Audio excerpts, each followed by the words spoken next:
Salut! Coucou, maintenant tu sais pourquoi je suis là, pour lire une histoire.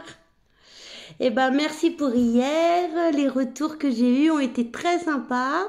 Je pense que ça vous avait fait du bien, que vous étiez content de prendre 10 minutes. Donc si tu veux, on fait comme la dernière fois, pour une autre histoire. Donc déjà, installe-toi, je te laisse le temps de t'installer. Tu peux demander de l'aide à ton papa, ta maman, ton référent. Voilà, t'es tranquillou. Ah, Madi, j'ai encore ma pinte de grenadine. C'est bon, vous êtes prêts? Alors on m'a dit en général que oui, ça allait, les parents avaient été sages. Je suis très contente de l'apprendre. Je voulais faire coucou aussi aux petits nouveaux, à ceux qui nous ont rejoints. Je sais donc il y a Madi, sa grande sœur Léa, Louis et Adèle, les jumeaux. Il y a Anaé qui m'a dit que ça allait bien, sauf que son papa n'était pas très sage et qu'il était en PLS depuis l'arrêt de la NBA. Je compatis. Et puis un bisou à Jasmine, à Léo et à Jean. J'ai noté les noms, mais je vais en oublier. C'est pas grave, la prochaine fois, je vous ferai coucou. Et bien sûr, un coucou à Léa et Daphné, qui sont mes nièces, et que j'ai une petite préférence, quoi. Donc, alors, je vous ai lu une histoire la dernière fois. Le souci, c'est que moi, ma bibliothèque, elle est dans des cartons, encore. Tous les livres de ma bibliothèque sont dans des cartons. J'ai pas fait le tri, j'ai pas cherché. Je sais, on a le temps, on est à la maison, j'aurais pu faire l'effort, je sais. Mais magie, mes voisins, Gabin et Noah, m'ont laissé tout ça pour que je puisse continuer à vous lire des histoires.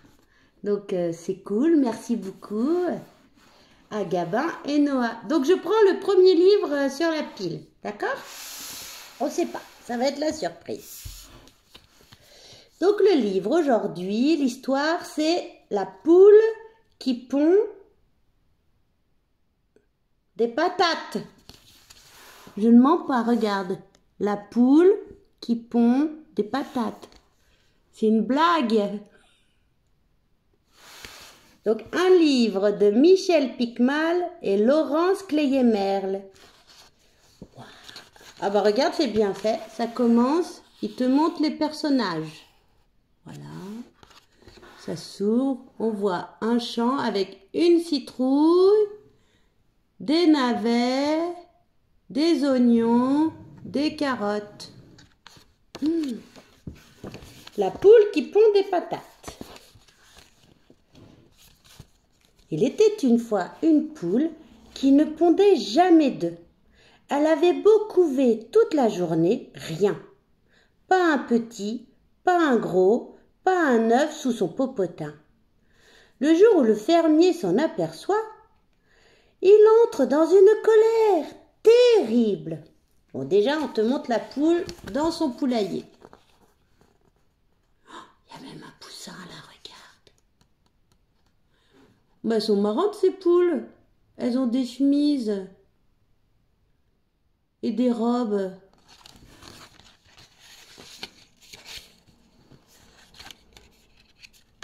Alors, on a dit que le fermier était arrivé et il n'est pas content. Qu'ai-je besoin d'une poule qui ne pond pas d'œufs? Si demain tu n'as rien pondu, lui crie-t-il, tu passes à la casserole. Oh, la casserole. La pauvre poulette est tout affolée. Elle court partout dans le poulailler en pleurnichant. Oh, il me faut pondre quelque chose, sinon je vais finir dans la casserole. Regarde le fermier, pas content. Il n'est pas content. La poule, elle a peur. Et elle court partout. Et si elle pompe un œuf, boum, oh, à la casserole. La pauvre. À force de courir, elle finit par avoir une idée. Elle va dans le champ du fermier, déterre une patate. Et se la met sous le croupion. Alors le croupion, ce sont les fesses de la poule. Mais moi je préfère dire le popotin. Regarde, Là, on voit la poule dans le potager qui ramasse une patate. Elle retourne dans son lit et hop, elle le met sous ses fesses. Elle a mis une patate dans son lit. Au matin, quand le fermier vient la voir, il tient un couteau à la main. « J'espère pour toi que tu as pondu, lui crie-t-il. Sinon, quick !» Il passe la main sous les plumes et il en sort une patate. Il reste un moment sans savoir quoi dire, à tourner la pomme de terre dans tous les sens. Regarde la patate là.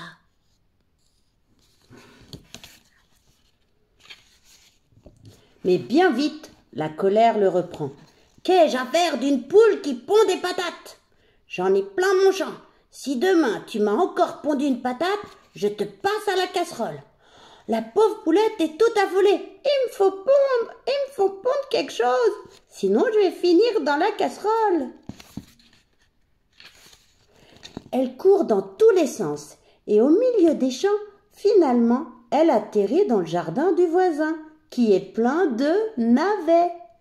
Elle en déterre un, rentre au poulailler, se le met sous le popotin, et au matin, quand le fermier vient la voir, il a un énorme couteau à la main. « J'espère pour toi que tu as pondu, lui crie-t-il. Sinon, quick, quick !» Il passe la main sous les plumes et il en sort un navet. Alors là, il en reste complètement baba. Où a-t-on vu une poule qui pond des navets?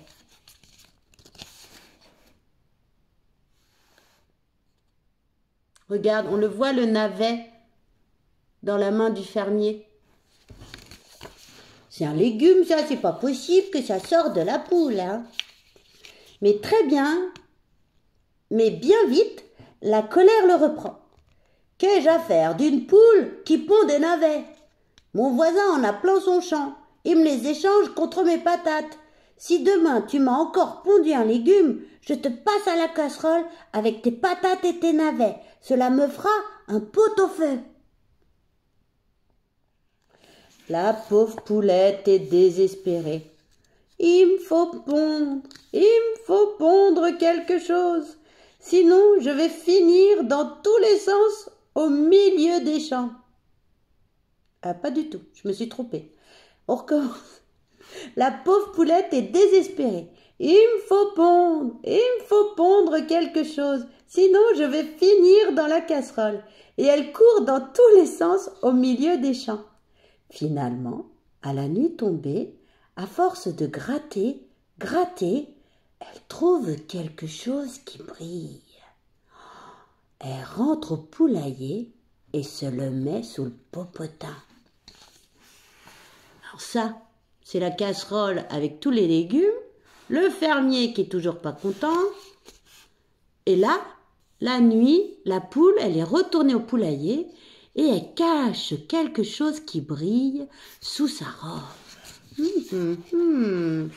Qu'est-ce que c'est?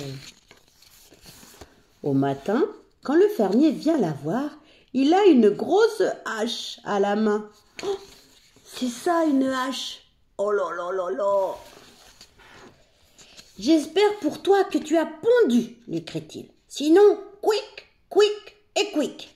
Il passe la main sous les plumes et il en sort une belle bague en or.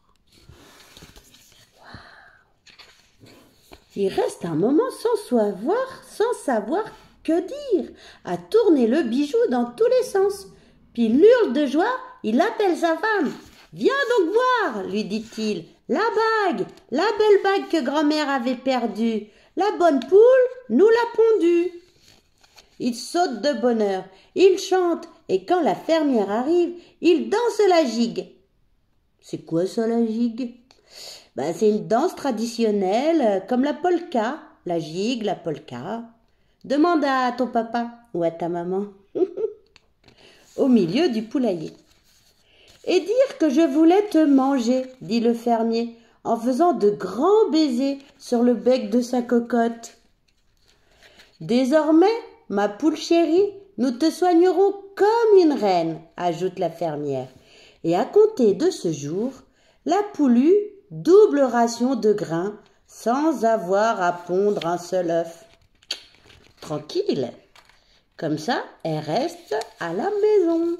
Regarde, ça, c'est quand le fermier et la fermière ont été trop contents. Ils sont contents. Et maintenant, regarde, il lui apporte à manger. Elle n'a plus besoin de pondre et elle mange plein de graines et plein de blé. Voilà.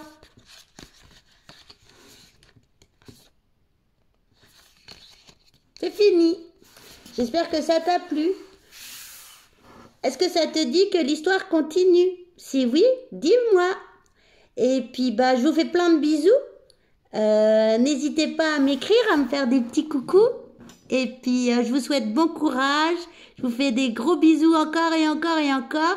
Et n'hésitez pas à faire des choses, à partager. Parce que là, la bonne nouvelle, c'est de voir Nico qui lit des histoires aussi. Il y a Jeff. Et puis, il y a aussi Jérôme qui propose de faire un dessin en commun. Jérôme, Dr Pepper. Il y a Florent qui nous fait un super alphabet. Sylvain qui continue à partager son alphabet et sa musique. Il y a Aidan qui 2 fois par semaine fait un live, ce qui est hyper cool pour les apéros visio. Et puis, faut tenir bon et à bientôt.